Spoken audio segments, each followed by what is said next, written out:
What do you think of this? So I heard this and I liked it. It was that in facing the truth, no matter how painful it is, if it is painful, assuming it's painful and not good for you, um, at least painful initially, you're Yeah. implicitly acknowledging your power to deal with it. So there's this kind of self-esteem issue there that's built in to facing truth. And by seeking to avoid truth, by evading, by turning away from something which you suspect may be painful, you're denying your ability to deal with it and to deal efficiently with reality. And so I was thinking about that and I was like, well, it's true, but isn't it also true that even you can face truth regardless of your, like, you can also face truth and acknowledge your power not to deal with it, right? Like the ability to face truth is independent of these things. It's just in some contexts, like if you avoid truth, then you're always consistently implying you're implicitly denying your ability to deal with reality. But if you face truth, it's independent. It's either way. Like sometimes in some contexts, you're implicitly acknowledging your power to deal with it, but potentially you're also,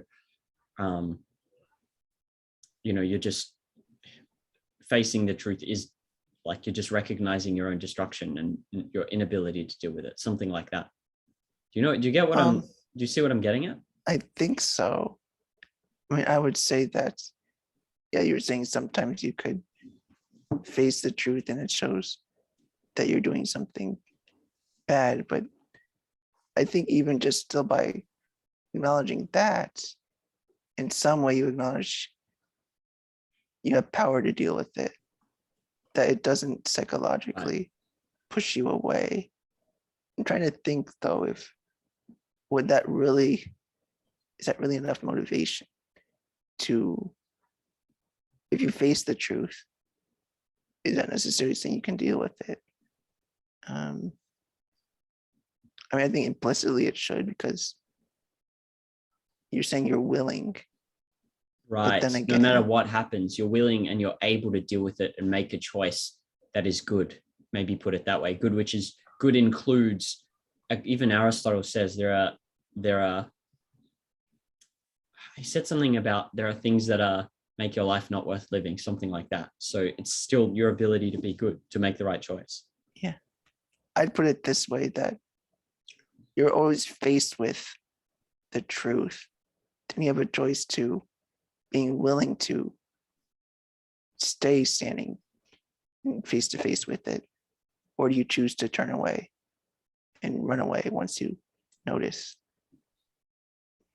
Right. And what about the implicit? So, but you do think that always in facing truth, implicit in that act is your acknowledgement of your power to deal with reality.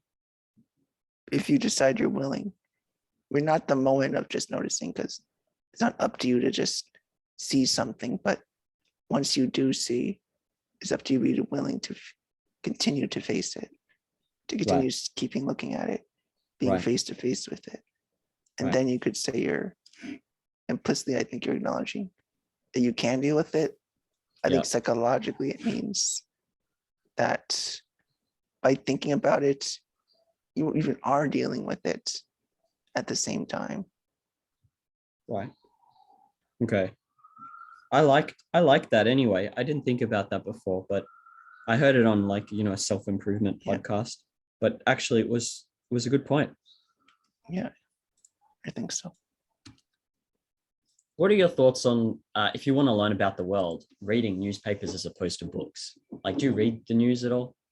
Yeah, not as much as books, but I think it's important to just the extent of what people think and the way they say it matters too. Not just the facts, but how people interpret it. Are there any, do you prefer like paywalled newspapers, or what do you read? I have no particular advice on that, actually. Okay. How do you make, is there any good thinking on I'm baffled by how my country has turned into a police state. You get a $5,000 fine if you leave your house. And how do you like, I don't know, I don't even know where to begin to even make sense of that politically, philosophically. Like, I didn't know that could happen. And so what is like, I don't know, where do I turn to try and make sense of what's going on, if you have any idea? More political kind of stuff. Philosophical and political. Trying to think. To me, to say it's skepticism is too broad. Like, I still don't see the connection fully. Right. But it's not only skepticism, because there are people who aren't skeptics and saying what we should do. And so there's that. But then politically, I didn't know, like, I wouldn't, what is it? You need to learn about the way governments function. Like, so are you wondering how it got here, or what it means now? Or I'm wondering, but I guess both. So how can it happen that, like, what is the cause of what is the cause for a country going from, I don't know, what you perceive as a relatively, like, a comparatively large amount of freedom compared to like Iran, for example, to suddenly you can't leave your house and that's permitted and that's normal. I don't even know how does that happen, both philosophically and politically? Like, it's baffling. Well, the objectivist answer would be about rights, and maybe losing sight of what rights are by the government. That's where I would start philosophically. Did you read Capitalism, the Unknown Ideal? Did you read that? I read parts of it. Yeah. Parts. I'm just thinking that you would want to read about the nature of rights more so. Like, why are they foundational, and why losing sight of them is a problem.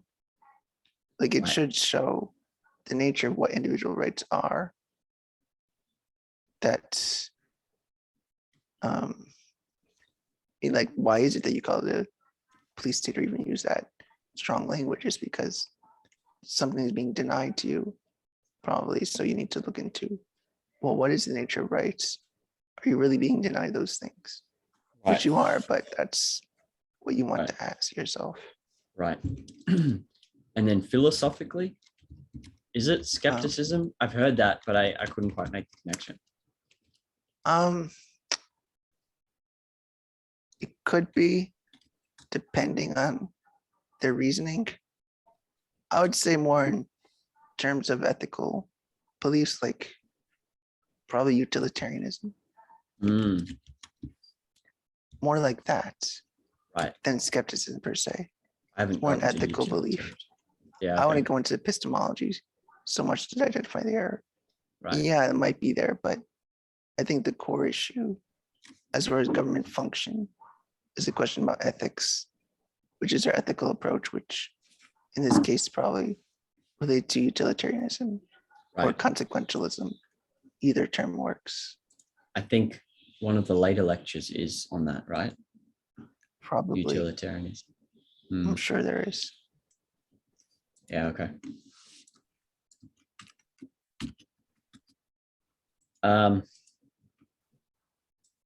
Do you know why? So I got up to the lecture on Epicureanism, and he talked about how materialism always implies atheism. The Epicureans they did believe in a God in this, like, it's like, I think their analogy was, just as we have a soul in our body, the universe has a soul. The universe has a soul also, and that soul is God.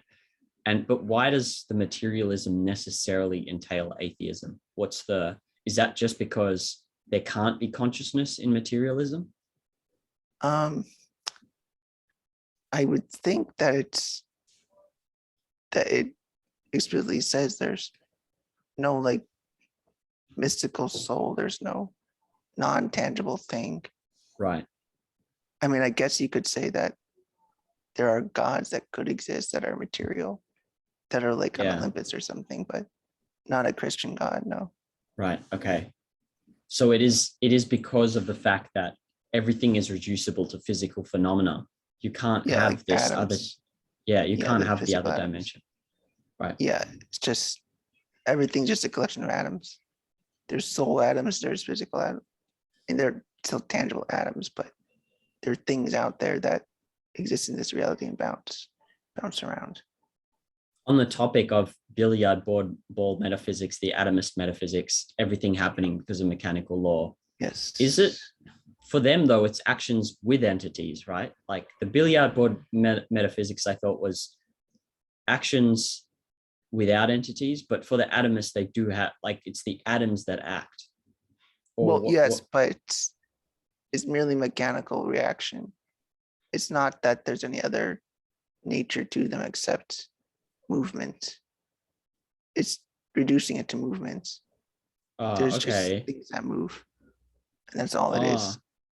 But so there's no cause of the movement, like, is that what it is that makes it? Because like I just think, okay, entities, atoms, entities are acting, atoms have a certain nature and they act, but that's not what they're saying. It's really just that there isn't anything else to causality other than things moving, like from point A to point B. That there's nothing else to it. There's no like other four causes, like Aristotle would say. There's no ends or anything. It's just each thing is momentary. It's just a series of moments. Right. There's nothing connecting them. It's just one bounce to another. Nothing else to it. So that the atoms have no nature other than movement. Pretty much, yes. And so that their movement makes different mixtures or something. So you just mix it like, yes, you stir them up and they come out about different things. But really it's just the individual things just essentially move, and their movements determines how they appear. Right. Okay. All right. I see how there's parallel to the billiard ball where, you know, like there's just billiard balls moving on a table, right? That's the analogy. Yeah. They're just, we don't know how they move, but they're just little things that are moving around hitting each other. Yeah. And then, essentially being human is just that there's a bunch of atoms stacked on each other. There's nothing else to it than that. Just stacked atoms, that's it. And and then sometimes for no reason at all, they just shift to the side and your arm swerves out. That's the most extreme version. That's the most extreme version. But that's why they're usually determinists. But they're not usually like Epicurus, who is indeterminist, as Peikoff said. He's saying there is no causality.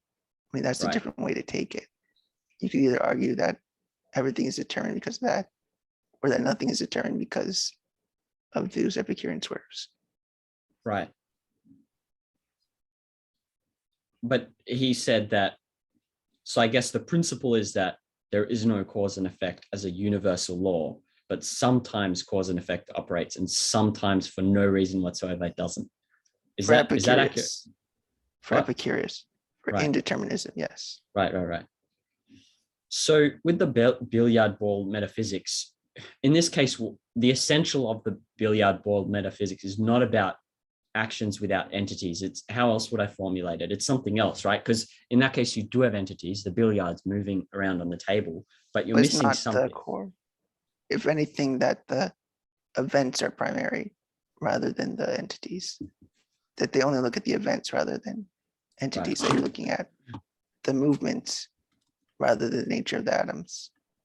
You look at the nature of the atoms, you would see that they do combine in ways that are more than mere bouncing. But if you look at just the event, atoms move. That if that was primary, sure. That's all there is then. Got it. Have you, that's cool. I get it now. Have you read any Herodotus or Thucydides? No, I have not. I've been curious, but I don't want to get into that because it's just curious. It seems too esoteric, as I've heard. Weird beliefs in it too. Right, like flying tickets. Okay, I want to ask you something, how you think about this. So I've often heard, like, you know, when people say, okay, communism never failed because the true communism wasn't actually tried, like they just interpreted it incorrectly, or communism means this, or people didn't try hard enough. And so whatever failure whenever you have an implementation of socialism, that becomes self-destructive, like in Mao's China or Venezuela or Yeah. North Korea or Viet or wherever else, people say, well, that wasn't communism.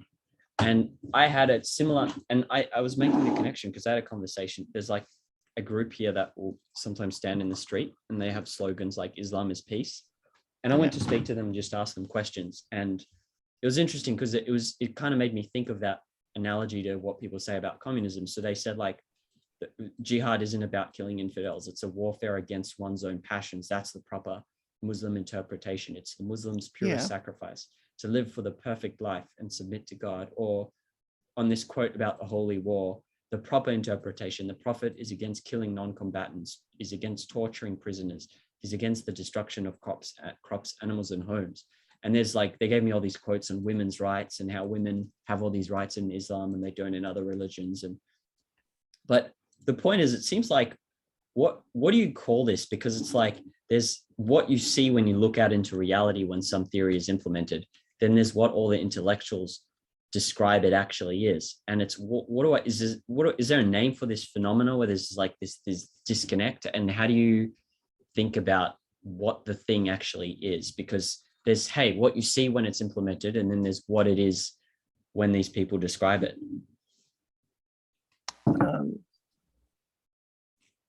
Try to think about your question.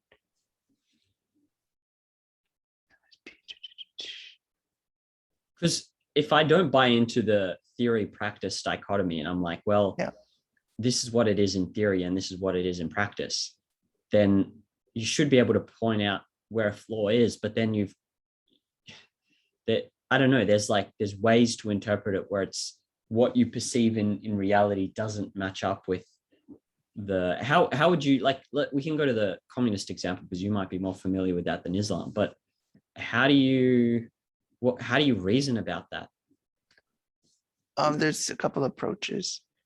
One could be that, are they really arguing the more simplistic way? Oh, it's never been tried right, or something. Well, it's been tried in certain ways.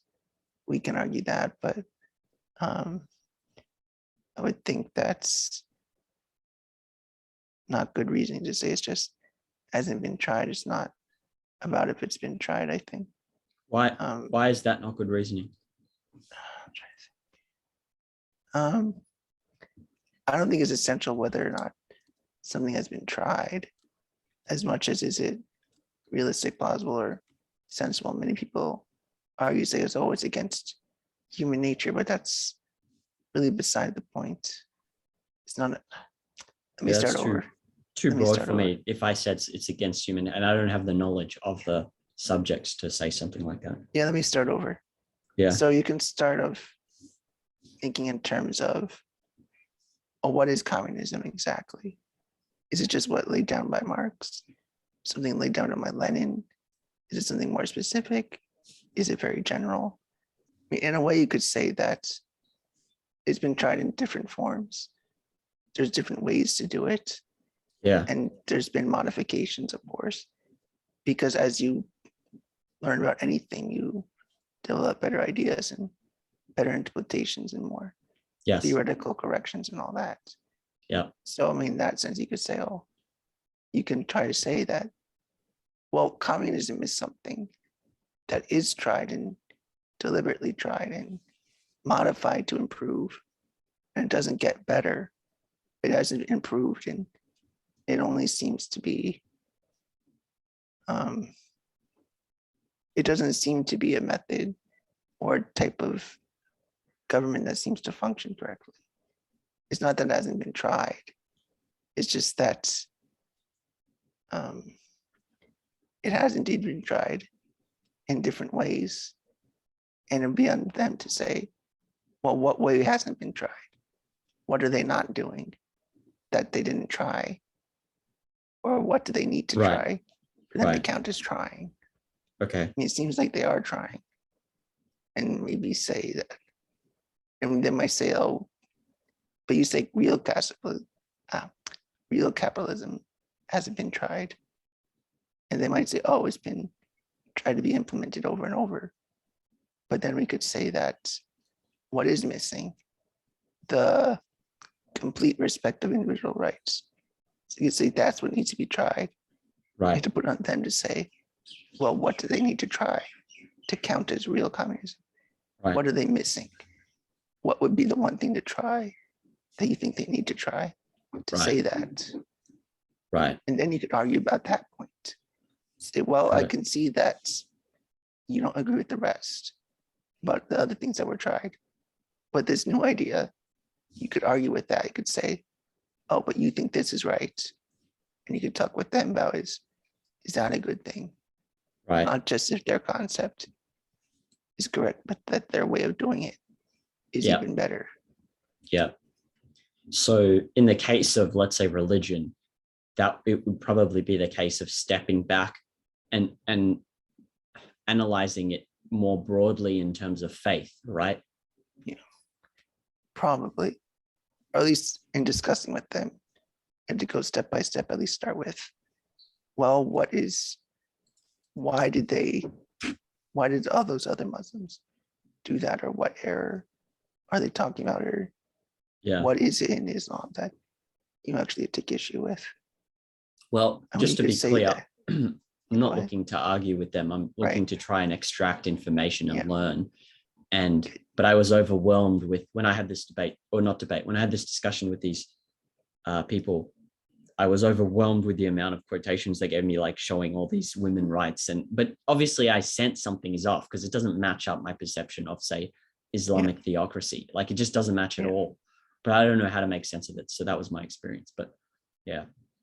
I mean, to understand, I think it'd be good to ask about exactly how that relates to the, say, states in Middle East now, Right. and how that might, I would want to know more about, say, in what way are they in fact open to discussion and reason? Because obviously they're quote bombing you. Are they actually open to discussion, or just throwing words around? Are they really about reason and thinking? Right. Or to what extent are they really trying to discuss or Right. preach to you? Preaching Okay. is bad, but are they discussing with you? Okay. All right. So what I got was, what is the definition of the thing that has been actually practiced? So communism as it has been implemented, what are the characteristics of that which has been implemented? And do all the variations share some important characteristics? And then try and ask about the new alternative that is being offered, and try and see how does that differ, or how is that similar to the other variations? That was sort of what I got from, yeah, okay, got it. That Cool. sounds right. Very cool. Have you read any Menken? No. No. Okay. I know he was influenced by Nietzsche a lot. I read a story that he wrote called A Good Man Has Gone Wrong. And it's kind of similar to, a little bit in style, to Ayn Rand, in the sense that he makes all these psychological interpretations, philosophical psychological interpretations of a particular event. And so he wrote a story about a man who committed this brutal atrocity, brutal murder. He was I don't know what the word is, but when you cheat on your partner, and he was with some woman, and she wanted this man to murder her partner, and he did it. And so he does this dissection and analysis, and explains that because he was a good Christian, it's inevitable that he felt this way, because I didn't get the reasoning, but I found it interesting because it reminded me of Rand. So it was like, let's see if I can find a bolded point. We can skip it if it's not. Yeah, here we go. But to Gray, with his Presbyterian upbringing and his idealistic view of the corset business, the slip was a catastrophe, meaning cheating on his partner, a calamity. Yeah. In his eyes, the step from adultery to murder was as natural and inevitable as the step from cocktail shaker to the gutter in the eyes of the Methodist bishop. And so he says that because of the fact that he was religious and a good man, in quotations, his murder was particularly brutal and atrocious. And he then says that his crime is a sort of public ratification of his damnation. It's his way of confessing So by doing this murder, he would make it so obvious that he committed the sin of adultery. And though his logical motive was a yearning to get into hell as soon as possible. You see what I'm saying in terms of the connection to Rand? Yeah. I can't think of a concrete example in recent news in the US about some guy that killed some women. He went to like salon parlors for prostitution, or that Yeah. he was buying prostitution. He Yeah. felt so sinful about it. He was religious and felt very sinful. And he eventually murdered them, the women, because he felt like that they were at fault for making him commit sin. Right. In a way, it's not identical, but it's a twisted view based on their religion and Right. seeming natural that because they're sinful, that is only natural a good person or a person trying to be good would do such atrocious things. Right. It seems natural to them, as twisted as it might be to us. Right. Okay, I see. Like, for example, Hitler wanting to create a greater, stronger Germany and tread on everyone in his way in the path, like what he can do, as opposed to someone who has more doubt. Is that the idea? Because Hitler believed what he was doing was good, right? Like, I didn't obviously, think of it that way, but I think that's right, though. okay, that's what he's that way, getting. but that makes sense. Yeah, I would Right. agree with you. Okay. That strength of conviction even sometimes can make you do terrible things. And this guy you were talking about, is that a recent event? Yeah. Wow. Okay. Forget. So maybe he was getting at something. That's interesting. Yeah. And so I'll send you an article about it. yeah, and so to you him, maybe it's similar. He's already committed a sin, and so that the step from adultery to murder is as natural and inevitable as the step from cocktail shaker to the gutter in the eyes of God. So it doesn't matter. Like, he's already committed sin, and so he's going to hell anyway. He might as well kill everyone, right? Maybe that's the reason. I don't know if he thought that exactly, but still twisting the way that the sin is so bad that you can commit the sanest thing that would seem actually against the very thing you think you should be for. So explain that again, like, sorry. It's like a self-contradiction that I'm pointing out here, that somebody feels so sinful that they feel compelled to commit a sin that would logically be a sin. How does that? But I just mean in this case, I'll just show you the example. It'll be easier to give you the example than try to attempt to explain it again.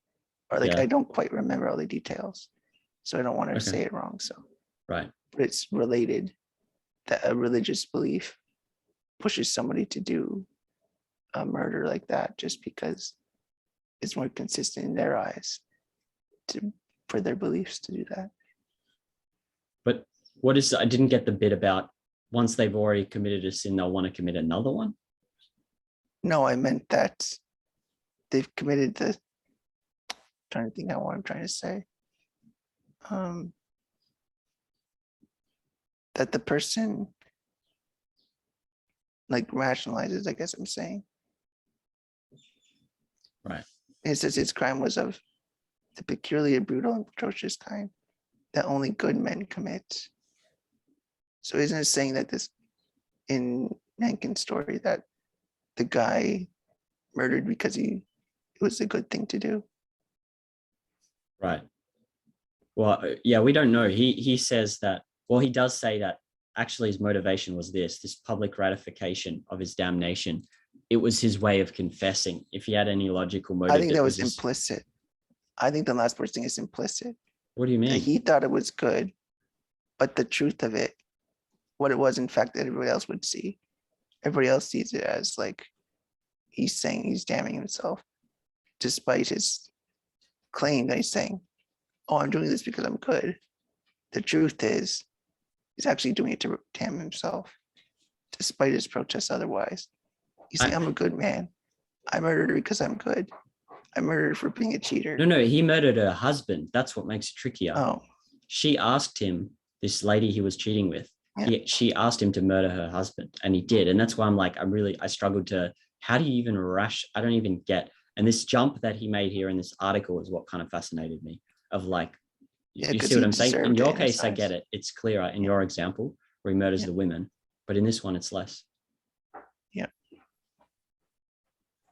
Yeah. Anyway, I just found it interesting because it's so related to the way Rand sometimes writes about. Yeah, for sure. Let's see what else. Oh man, I've got so many random questions today. Yeah, I guess we'll go to this because it'll be easier.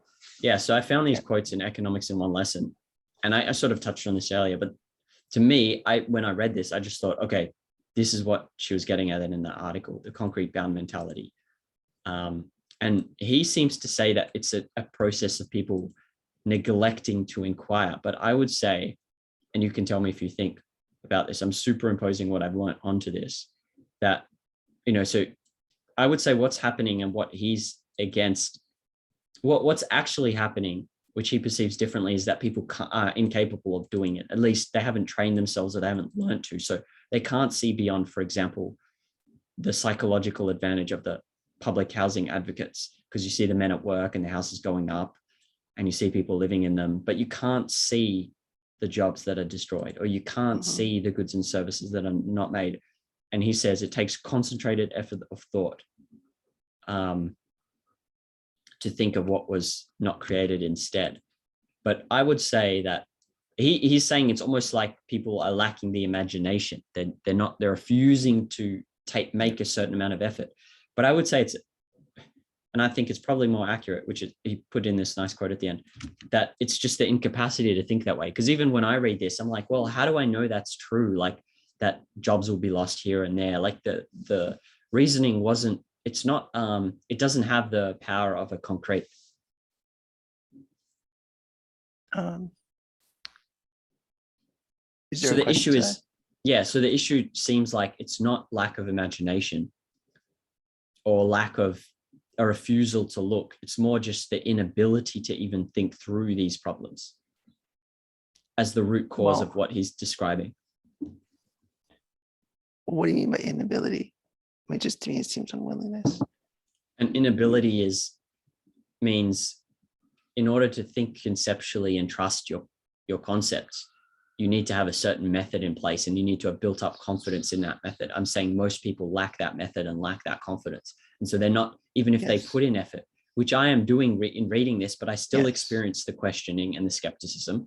And so if that's my state as someone who's studied a lot so far, like I can only imagine that the issue then is not a refusal to look, but an inability. That's my reason. I see what you mean now.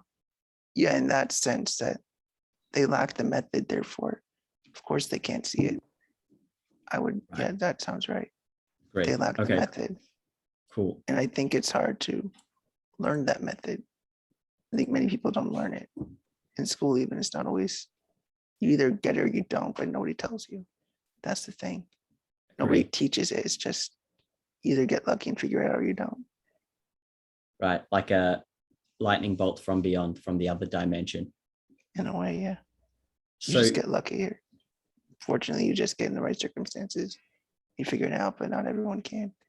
Sometimes you do need guidance, and there's nothing wrong with that. I think, especially in childhood. I mean, that's almost the point of it. Like, you gotta learn it early, and then you could keep applying it from there. Right. So, looking at this, what I've read and found so far, I would say that this is an instance of a generalization, which is the concrete bound mentality. I don't know if I'd call it a principle, but this is the case of looking for a generalization and integrating an instance or an observation with that generalization, right? Yeah, I would say concrete bound mentality is a generalization of methods of thinking. Right. Okay.